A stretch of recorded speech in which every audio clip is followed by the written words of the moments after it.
in Hindu areas in London. But in Muslim areas of London, white boys are relentlessly beaten night after night after night just for being white and walking down the street. And white girls and Sikh girls and Hindu girls and black girls are relentlessly hit upon, quite often literally drugged and gang raped. And this is something which, as I say, is not a matter of racial thing. It doesn't affect other communities. It doesn't come from other third world communities. But whether you're in Sweden or Norway or London or France or Australia, if you get gang rape, it is a phenomenon that comes from the Muslim community.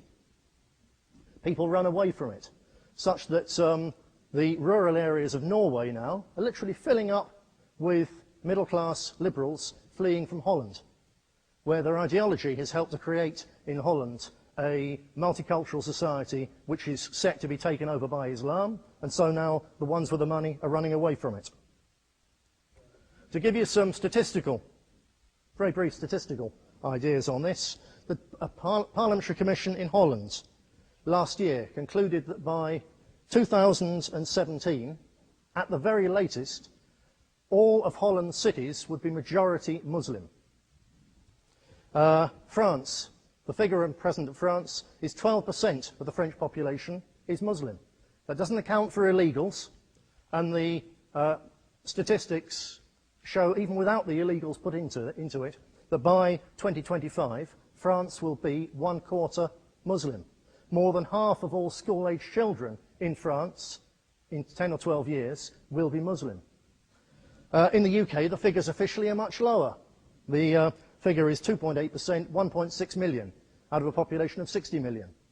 But nobody in their right minds actually believes any politician talking statistics, certainly not a government talking statistics, and certainly not liberal governments talking statistics about immigration. You see, the day before the 7/7 bombings in London, where the tube station and the bus were blown up, all the establishment politicians talking about how important Islam was to Britain's society, what a contribution Muslims made, were saying there are now nearly 4 million Muslims in Britain. 2 days after 7/7, there was 1.6 million.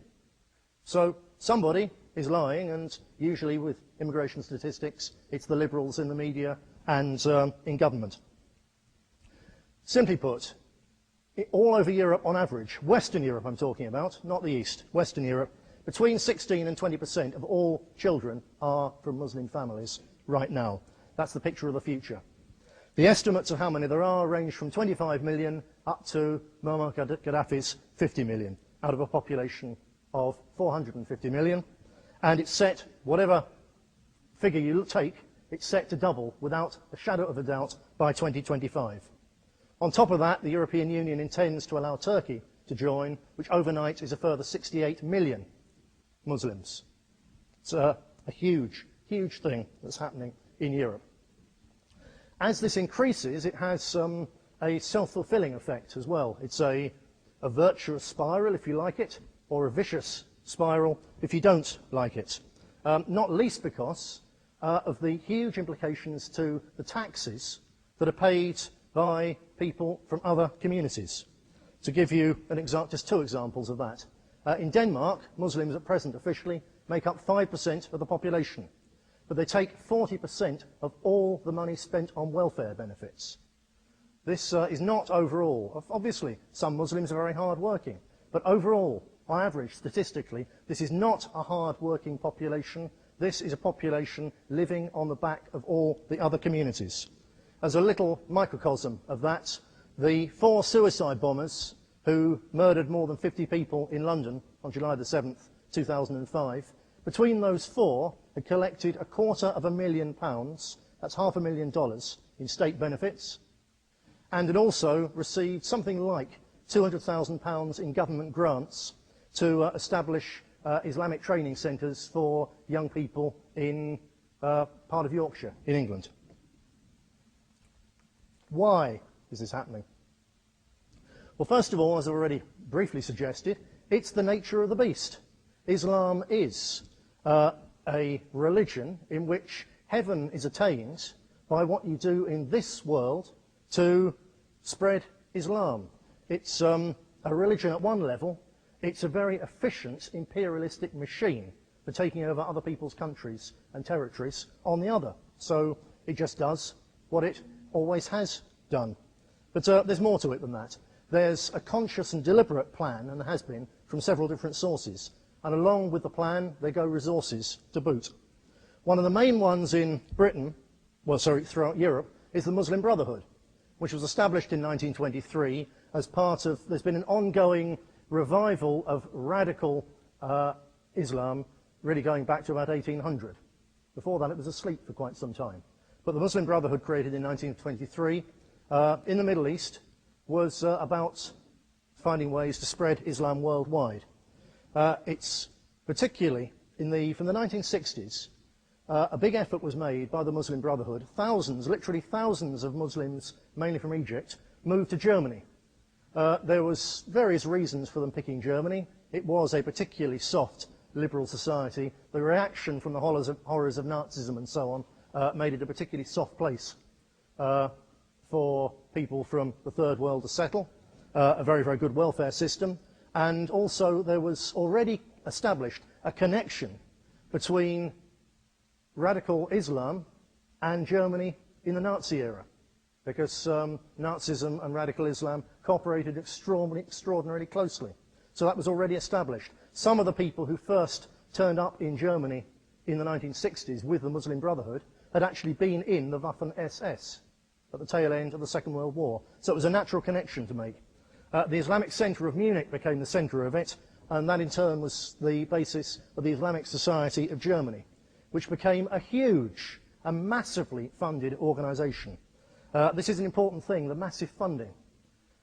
Really, Islam would still be something in the Middle East, in the backwaters of the world, if it wasn't primarily for the fact that Saudi Arabia has such a vast amount of oil wealth, and that oil wealth was discovered in a place which had fairly recently been conquered by the Wahhabist sect, which is the most extreme of the extreme of the extreme of radical Islam.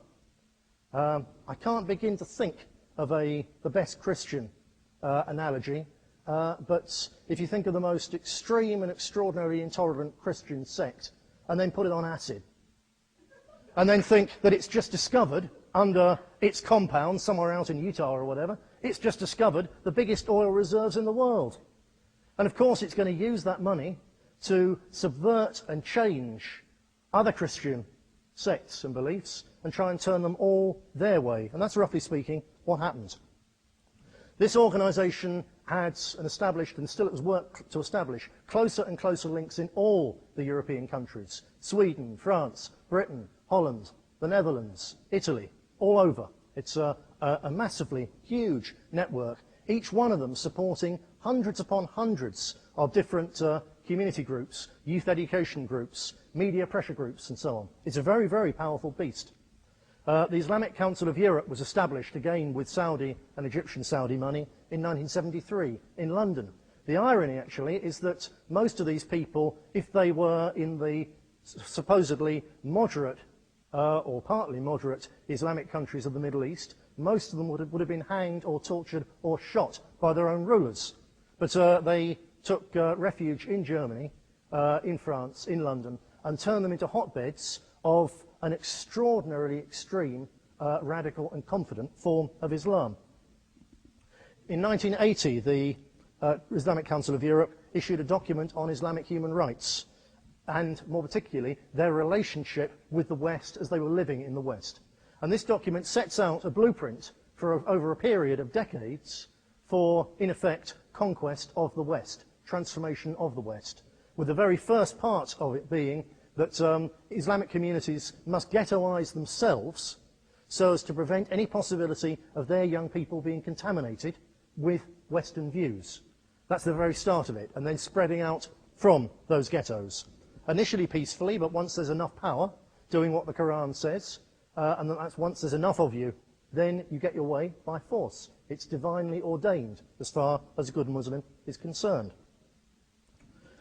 There's other strands of radical Islam as well. Britain in particular was affected by the Deobandi strand. Basically, in simple terms, the Wahhabis sent missionaries to India when it was the whole of India before it was divided in 1948, and that mutated into a strand called Deobandism, which is